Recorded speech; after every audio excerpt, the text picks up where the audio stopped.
మా అమ్మాయి 23rd Sunday నాడు 8 o'clock 11 o'clock ఫ్లైట్ ఉండే ఢిల్లీ, ఇక్కడ నుంచి ఢిల్లీ.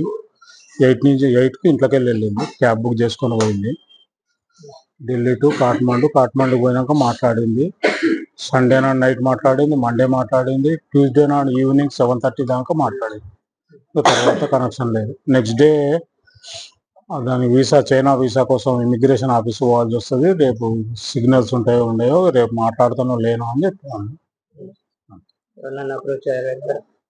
ఇక్కడ ఎవరిని అప్రోచ్ కాలేదు మేము. ఇంకా మా అల్లుడు, మా సన్ న్యూజిలాండ్ ఉంటాడు, మా సన్ను మా అల్లుడు ఆస్ట్రేలియాలో ఉంటాడు. వాళ్ళే రాత్రి నైట్ 8-9 గంటల నుంచి వాళ్ళే కంటిన్యూగా ఎంబీసీలోకి వెళ్ళి చేస్తారు వాళ్ళు. Australia, New Zealand. Australia PR holder అని, న్యూజిలాండ్ సిటిజన్.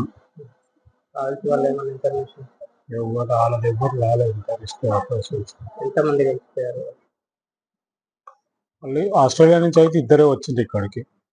29 మెంబర్స్ అంట టోటల్. కానీ వాళ్ళు ఎక్కడెక్కడోళ్ళు, వీళ్ళు ఇద్దరు కలిసి వచ్చారు. ఇద్దరు ఫ్రెండ్, ఈమె ఫ్రెండ్.